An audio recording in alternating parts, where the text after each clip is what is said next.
Bueno, buenos días con todos. Le agradezco la invitación para formar parte de esta jornada científica con relación al aniversario del hospital.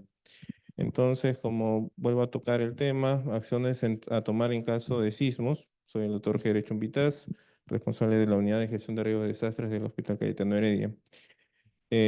Para poder tomar importancia, primero tenemos que llegar a un acontecimiento anterior que ya han pasado en el país de todos los grandes desastres que han sucedido con respecto a sismos. Sismo estamos hablando tanto del terremoto de Pisco, lo más reciente, el terremoto de Arequipa en el 2001, estamos hablando de terremotos en 1970. De todos estos sismos, hay un desastre en particular que cambió la visión de todo el país en cuanto a las autoridades, en cuanto a toda la población. Con este desastre se vio la manera de tomar otro enfoque con respecto a cómo se iba a responder el sismo. Voy a proyectar un video para que nos enfoquemos o nos relacionemos con este tema. Yungay, 31 de mayo de 1970. Faltaban 2 días para que el Perú debute ante Bulgaria en el Mundial de México 70. Los peruanos nos preparábamos para volver a una Copa del Mundo después de 40 años. Eran las 3:23 de la tarde y una tragedia que nadie podía imaginar empezó. Un gran sismo de 7.9 magnitud de momento, con epicentro en el mar, frente a Chimbote y Casma, generó una catástrofe.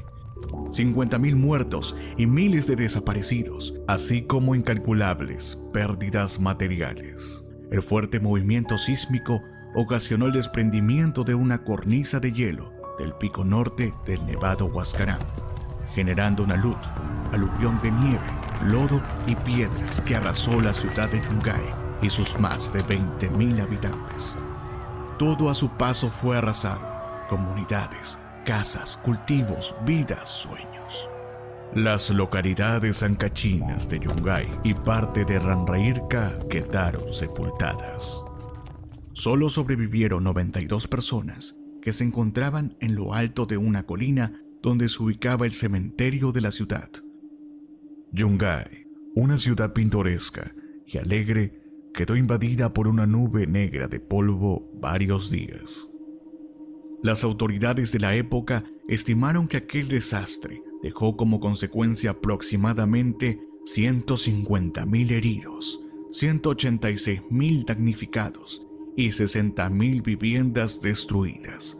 Este es el saldo de uno de los sismos más catastróficos en la historia del Perú y el más grande desastre sísmico de Latinoamérica en el siglo XX.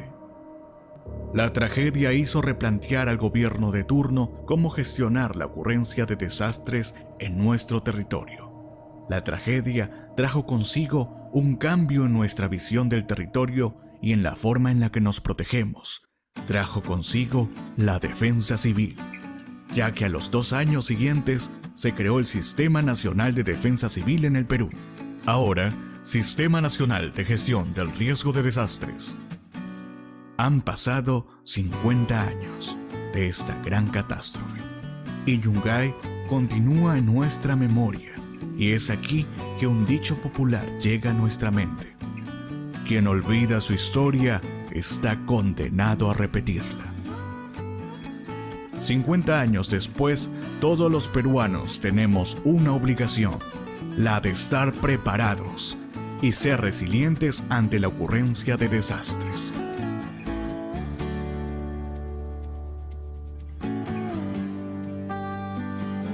Defensa civil, tarea de todos. Ok, con este video he tratado de sensibilizar un poco de lo que sí puede suceder en Lima, como así ha ocurrido en anteriores oportunidades. Es bastante el tiempo que ha pasado, pero actualmente de lo que va del año, según el IGP, llevan 481 sismos reportados en el país. La mayoría de estos, tanto en Arequipa y en Lima, y también en Ica. Entonces estamos hablando de que no es ajeno a nadie de nosotros y tenemos que estar preparados. Entonces, ¿por qué motivo Perú es un país altamente sísmico? Obviamente porque está ubicado en el cinturón de fuego del Pacífico. Esto hace que la geografía del Perú sea un factor importante para desencadenar aparte del sismo, varios otros peligros, como el fenómeno del Niño, la actividad volcánica, las heladas, los huaicos, entre otros fenómenos naturales. No hablemos de desastres naturales, sino fenómenos naturales.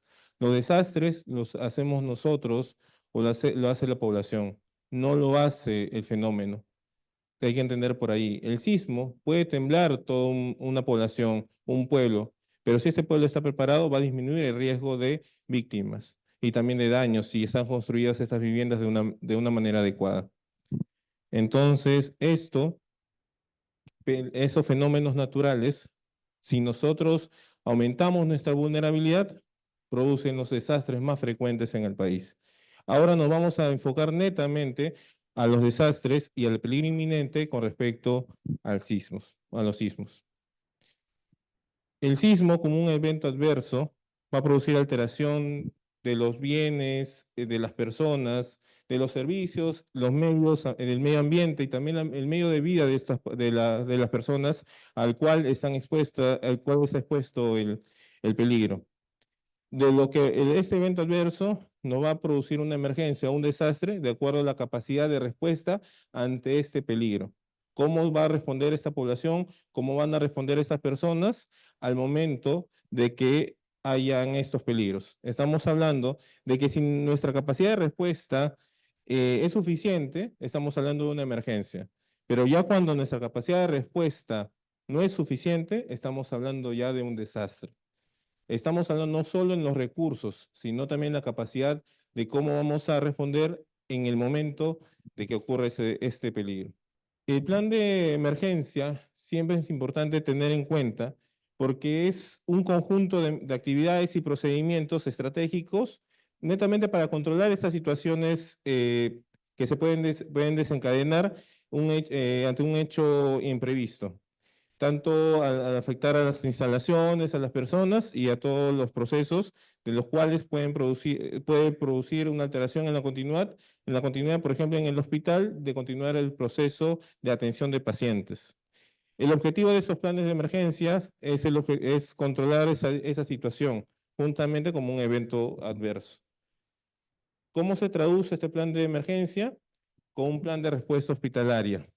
Este es un plan de respuesta hospitalaria, es un documento, un instrumento estratégico en el cual tiene que ser realista, flexible, entendible, para que la institución pueda responder con esas instrucciones de una manera clara, cómo se va a responder al momento de evacuar, al momento de ubicarse en zonas seguras, ubicarse en zonas seguras tanto interna como externa, cuál va a ser la ruta de evacuación.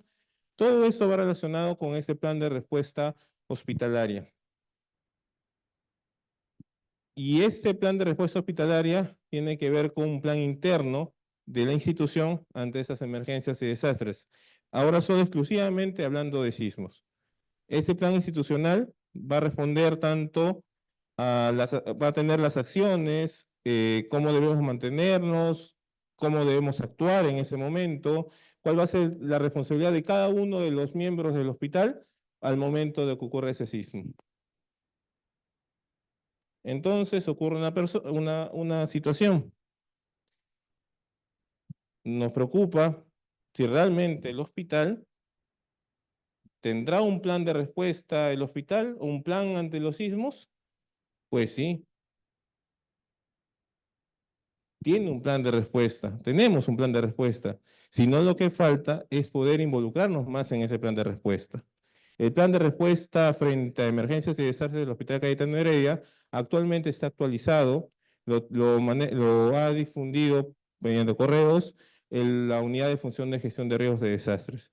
Ese plan de respuesta frente a emergencias y desastres va a aumentar nuestra capacidad justamente de tanto de responder y de ser menos vulnerables ante los sismos.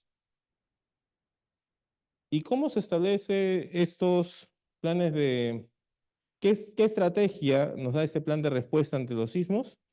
Primero, estar preparados es clave. Si nosotros estamos preparados, eso nos va a ayudar a que haya menos víctimas, haya menos daños, sobre todo el daño que tiene que ver con el daño humano, heridos, menos afectados. Eso justamente es el punto clave para poder desarrollar estos planes de respuesta. Entonces, la estrategia es de evacuación ante sismos. ¿Cómo se, ¿Cuál es la importancia de esta evacuación ante sismo? Y creo que todos participamos en los simulacros, vemos que se evacúa, pero muchas veces no entendemos cuál es el objetivo de este ejercicio de simulacro. Esa evacuación tiene que ser rápida, tiene que ser segura, tiene que llevarme a un lugar donde pueda permanecer seguro justamente después de ocurrido este sismo. La importancia justamente va a que si nosotros tenemos rutas establecidas, zonas seguras, libres de obstáculos, pueda marcar la diferencia entre un desastre y un proceso exitoso. Porque estamos hablando de que al inicio ese evento adverso, si nosotros no tenemos la capacidad, nos va a producir un desastre. Entonces es necesario tener establecido bien una ruta de evacuación, las zonas seguras, dónde voy a ir después en qué momento voy a ir, a dónde voy a ir después del sismo. Realmente tengo que, apenas hay el movimiento, tengo que salir corriendo. Eso es lo que vamos a hablar ahora. La evacuación hospitalaria en sí es la movilización tanto de pacientes, familiares, visitantes y del propio personal, los trabajadores tanto asistenciales como no asistenciales del hospital, desde áreas que se han definido de alto riesgo o están severamente comprometidas en situaciones de emergencias hacia zonas seguras o áreas seguras definidas previamente. En el caso del sismo, la evacuación no se realiza de manera inmediata. No es que ocurre el movimiento sísmico y tengo que comenzar a huir. No debería ser así. Durante el movimiento sísmico debemos primero protegernos, ir a una zona segura interna. ¿Por qué? Le pongo un ejemplo. Nosotros, hay personal que está ubicado en un segundo piso. No esperemos que ese personal vaya directamente al primer piso. Tiene que ir primero a una zona segura en el segundo piso. Por eso es importante primero nuestra área de trabajo, ver dónde es nuestra zona segura, interna. Unos trabajan en un primer piso, unos trabajan en sala de operaciones, otros trabajan en oficinas administrativas, en un lugar pequeño, un lugar amplio. Entonces la idea es ver a dónde es nuestra zona interna segura, nuestra primera zona.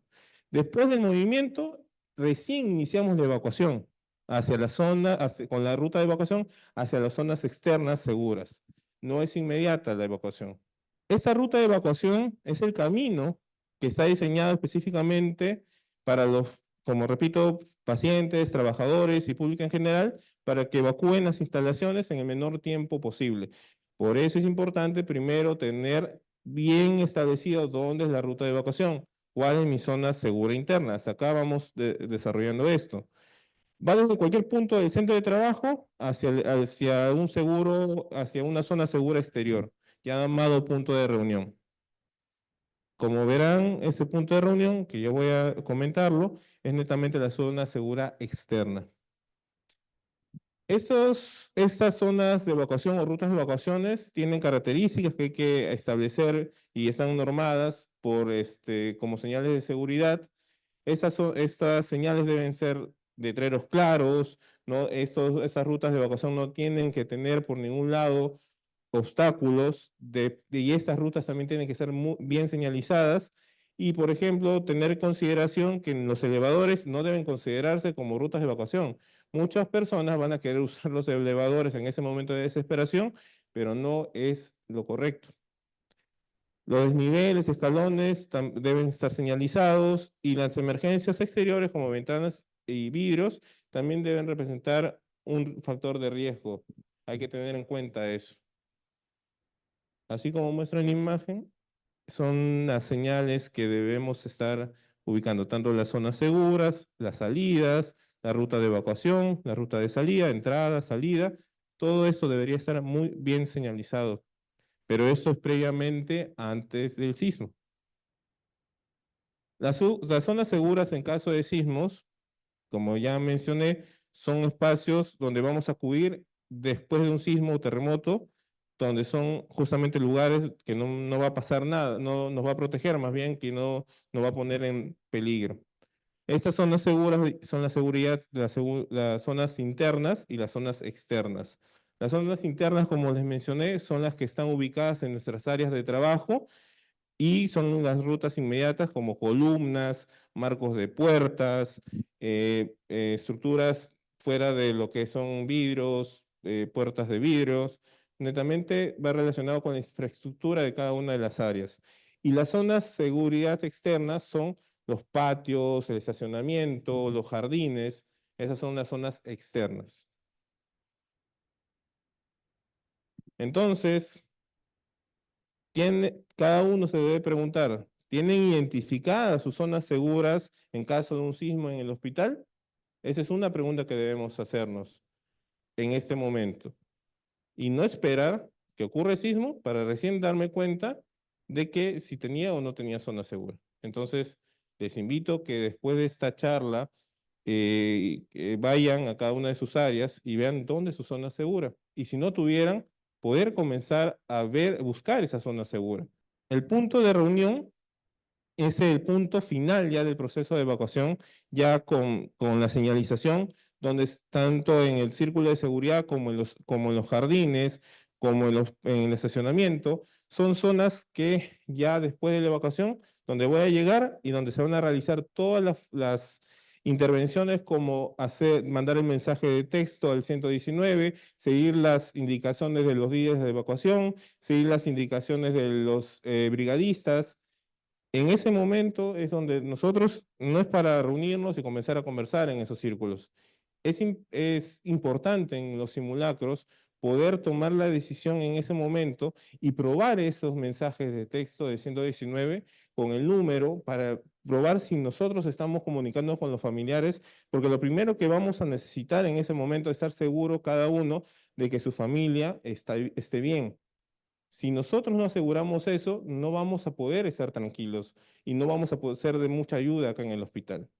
Entonces es importante esas acciones en el círculo de seguridad o en el punto de reunión. Entonces, en el caso de evacuación, se recomienda, primero conserven la calma.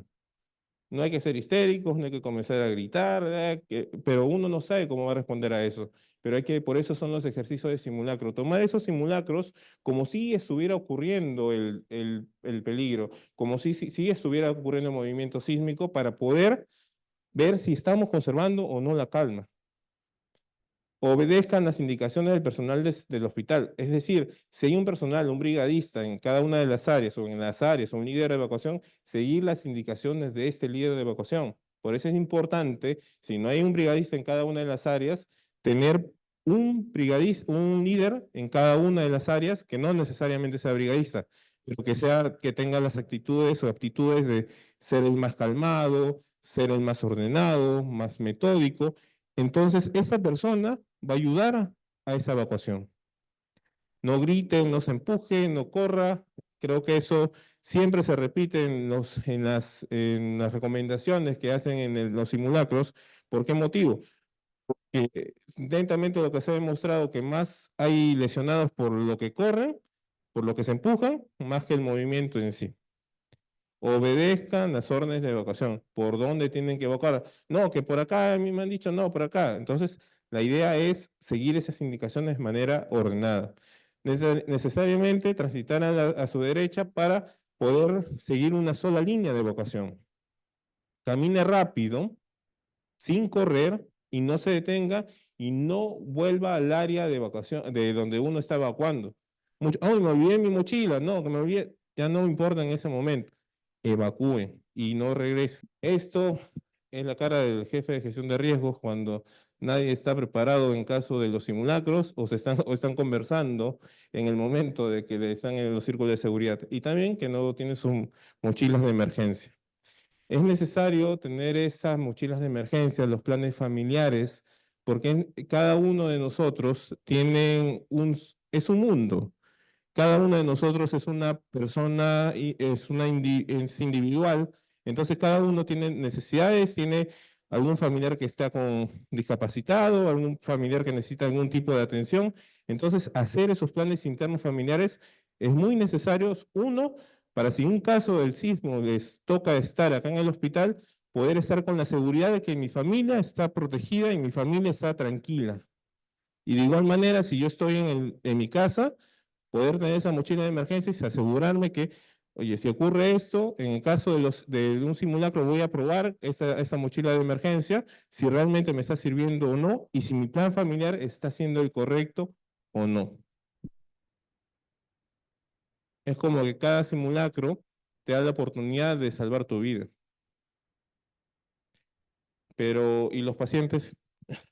La evacuación de pacientes va recomendada a una evacuación horizontal, no a la vertical. Es decir, solo hacia la zona interna segura, no hacia descender por las escaleras. Muchas veces nosotros pensamos, ¿y ahora qué voy a hacer con mi paciente? ¿Cómo va a ser el orden de prioridad? Quien no sea líder de evacuación, quien no sea brigadista, tiene que evacuar. Los líderes de evacuación y los brigadistas deberían ser los más preparados para poder realizar esa evacuación de pacientes. Existe un orden de prioridad. La evacuación de paciente estará a cargo del personal de cada área y del personal designado como líder de evacuación y o brigadistas. Los demás permanecerán en sus lugares, salvo órdenes que se dirijan a evacuación. Es decir, netamente, quien debería liderar, por eso es líder de evacuación, es la persona quien tendría que tomar la batuta en ese momento y decir por dónde tienen que evacuar, no tienen que evacuar, a dónde tienen que dirigirse, es lo que tiene que hacer. Y el brigadista con mayor razón. Y nuevamente, en la evacuación de pacientes, como en toda evacuación, mantener la calma, eliminar los objetos de la ruta de evacuación, desconectar los enchufes, en algunos casos bajar la palanca de la luz, si se puede, no volver a entrar al área donde uno ya ha salido de evacuación y promover la ayuda mutua. En ese momento hay que ser solidarios con todos y todos tienen que ser solidarios. El primer grupo de pacientes son los que pueden movilizarse, o sea, los pacientes que no están tan graves, que pueden movilizarse con ayuda de familiares, ellos que salgan y tienen que ayudarlos y decirles por dónde tienen que salir el primer grupo de pacientes. El segundo grupo de pacientes son los que requieren apoyo mínimo, pacientes que están con muletas, con bastones, silla de ruedas, pero como repito, evacuación horizontal, no vertical. No es que esos pacientes van a bajar las escaleras ni nos tienen que demorar el tiempo para al momento que nosotros estamos evacuando. Y el tercer grupo de evacuación, como el cuarto grupo, son los pacientes que están en las camas y que pueden moverse por sí mismos y los que no se pueden mover por sí mismos. Y esos pacientes, los que tienen ya, cuando se hace la evacuación de estos pacientes, tienen que ver con técnicas como envolverlos en sábanas, arrastrarlos, ponerlos a la espalda. Esas son las técnicas para los que son de evacuación de pacientes, que no es el tema en ese momento exclusivamente de cómo vamos a evacuar a estos pacientes, pero tener conocimiento que sí hay una técnica de cómo poder trasladar a esos pacientes. Y el quinto grupo de pacientes es netamente los que ya están en las camas, pero dependen de soportes de vida como ventilación mecánica, bombas de infusión, entre otros, que conectan al paciente a otro dispositivo. Esos son estamos hablando de prioridades en ese momento. Y si se puede evacuar es lo más importante, pero netamente, como repito, la idea es netamente la evacuación de cada uno de nosotros. Aunque suene egoísta, pero es un desastre. Y es necesario ayudarle a la evacuación de la mayor cantidad de personas. Y si se puede evacuar a los pacientes, a buena hora, pero si no, priorizar primero la vida de cada uno. Y resumiendo, ¿cómo vamos a actuar en el caso de sismos?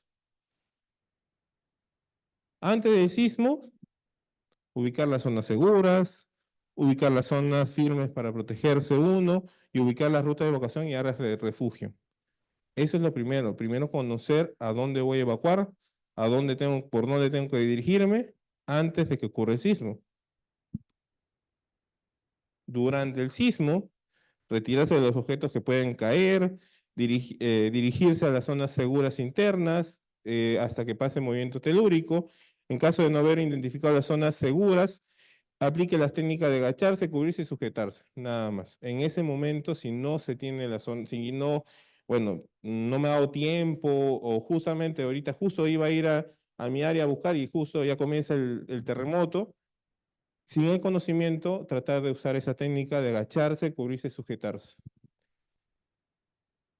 Después del sismo, evacuar las rutas de evacuaciones establecidas, como ya he comentado, dirigirse al punto de encuentro establecido en el plan de respuesta hospitalaria, que hace hasta las indicaciones del brigadista. Eso es lo que se tiene que hacer después del sismo. Ahorita les voy a pasar un video que va a resumir netamente todas esas acciones con respecto a las acciones durante un sismo y también de un incendio.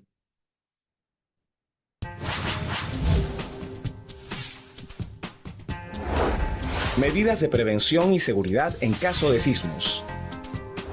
Como sabemos, el Perú es un país sísmico y por tal motivo estamos expuestos continuamente a movimientos telúricos de mayor o menor magnitud. Muchas veces los accidentes o pérdidas humanas no ocurren por el sismo en sí, sino porque no se siguieron los procedimientos de prevención y seguridad establecidos. El mantener una actitud serena y positiva es muy importante para tu propia seguridad y para no generar pánico entre tus compañeros. Sin importar la duración o magnitud del sismo, no podemos exponernos a sufrir accidentes. Quizás no podamos evitar el colapso o las grietas de algún muro, pero sí podemos evitar que nuestro centro de labores se convierta en una pista de carrera con obstáculos durante un sismo. El pánico puede producir accidentes, ya que imposibilita una evacuación adecuada y ordenada. En caso que ocurra un sismo mientras estamos en la oficina, debemos aplicar los procedimientos de seguridad establecidos para el bienestar de todos. ¿Los conoces? Antes del sismo. Prevención. Siempre debemos verificar que las rutas de evacuación estén libres de objetos y o máquinas que dificulten la evacuación de tu zona. Todos debemos conocer las rutas de evacuación e identificar las áreas seguras cualquiera sea el piso donde nos encontremos. Debemos participar activa y seriamente de los simulacros organizados durante el año. Durante un sismo, mantén la calma y extiéndela a los demás. Identifica la zona de seguridad más cercana a ti, manteniéndote alejado de objetos que pudieran caerse. Nunca salgas del edificio durante el sismo. Las salidas y escaleras pueden estar congestionadas y podrías sufrir un accidente. En ningún caso hagas uso del ascensor. La electricidad puede interrumpirse y podrías quedar atrapado. Nuestro equipo de brigadistas deberá actuar con diligencia antes, durante y después de una emergencia. Este será responsable de mantener la calma y evacuar a su equipo asignado. Después del sismo. Dirígete a las rutas de evacuación indicadas en el piso en el que te encuentres y sal de manera rápida pero ordenada. Fuera del edificio, dirígete a la zona de seguridad indicada por los brigadistas, pero sin correr por las calles, ya que puedes provocar pánico. Nuestros brigadistas están identificados con gorritos amarillos. En el exterior del edificio, mantente alejado de vidrios, paredes, postes eléctricos y otros objetos que puedan caer. Debemos mantenernos en las zonas de seguridad establecidas por un tiempo prudencial hasta el cese de las réplicas. Si hay personas heridas a tu alrededor, procura no moverlas a menos que sea necesario. Si no tienes conocimientos de primeros auxilios, espera que lleguen equipos de rescate. Ayúdalos a mantener la calma. Recuerda que las líneas telefónicas pueden estar congestionadas o cortadas. Es mejor que te comuniques con tus familiares a través de mensajes de texto. Si tienes un teléfono celular que tiene radio, utilízalo para escuchar boletines de emergencia que las autoridades pudieran emitir. Es posible que luego de un movimiento sísmico de gran magnitud que afecte la estructura del edificio, no tengamos acceso nuevamente a la oficina ni al estacionamiento subterráneo. Toma las precauciones del caso y mantente alerta a las instrucciones que el equipo de comunicaciones interna de la compañía entregue. Medidas de prevención y seguridad en caso de incendios. Sea consecuencia de un sismo, un cortocircuito u otro incidente, un incendio puede desarrollarse en nuestras instalaciones. Así como en el caso de los movimientos sísmicos, debemos estar preparados para prevenir y afrontar una situación de emergencia a causa de un incendio. El fuego se extiende rápidamente, sobre todo en instalaciones con muchos elementos inflamables como las oficinas. Debemos actuar con celeridad, pero manteniendo el orden y la calma. El fuego puede ocasionarse en nuestra compañía o en instalaciones contiguas a la nuestra. En ambos casos, debemos aplicar los procedimientos de seguridad establecidos. Antes de la ocurrencia de un incendio. Prevención. Siempre sabemos verificar que las rutas de evacuación y los extintores estén libres de objetos y o máquinas que dificulten su uso. Todos debemos conocer la ubicación de extintores cualquiera sea el piso donde nos encontremos. Nuestro equipo de brigadistas deberá estar preparado para actuar efectivamente y con diligencia durante una emergencia. Durante un incendio. Activa la alarma contra incendios más cercana, manteniendo siempre una actitud serena y constructiva. La brigada contra incendios deberá mitigar la emergencia utilizando los extintores disponibles y evacuar a los colaboradores de la compañía mientras lleguen los bomberos. Después de un incendio. La brigada de primeros auxilios deberá dar atención inmediata a las personas accidentadas. Dependiendo de la magnitud del incendio, es posible que no podamos ingresar nuevamente a la oficina. Debemos esperar las instrucciones del equipo de comunicaciones respecto a la reanudación de las labores en las instalaciones afectadas. Proteger la integridad física y bienestar de nuestros colaboradores es nuestra principal responsabilidad ante una emergencia. Contamos con tu colaboración. Participa activamente de los simulacros, prácticas y capacitaciones que se desarrollen y actúa con calma ante situaciones de emergencia, contagiando esta en tus compañeros de trabajo. Nuestra seguridad, tarea de todos. Bueno, ese es un resumen de lo que tenemos que hacer en caso de un sismo que puede acompañarse también de un incendio. En todo caso, hay que tomar en cuenta estas estrategias, medidas para justamente actuar en el caso de sismos. Y finalmente, quería terminar con esto. La idea es generar una nueva emoción de preparación ante emergencias. Es necesario tener esta sensibilización de que la preparación nos va a ayudar a no ser una víctima más, nos va a ayudar a no generar más víctimas y también nos va a ayudar a poder disminuir la cantidad de víctimas. Estas víctimas podrían ser nuestros familiares, podrían ser el compañero de trabajo con el que estoy, algún conocido. Es necesario tener y tomar seriamente cada uno de los simulacros, como siempre se está haciendo, tanto a nivel en la mañana, en las tardes, en la noche. Cada uno de esos simulacros tiene una razón de ser y es necesario que todos participen, tanto las personas que están acá presencialmente y espero que las personas que están escuchando por el Zoom también tomen conciencia de esto. Esto es un aviso que pueden salvar millones de vidas y miles de vidas. Así que les agradezco mucho la atención y eso sería todo. Gracias.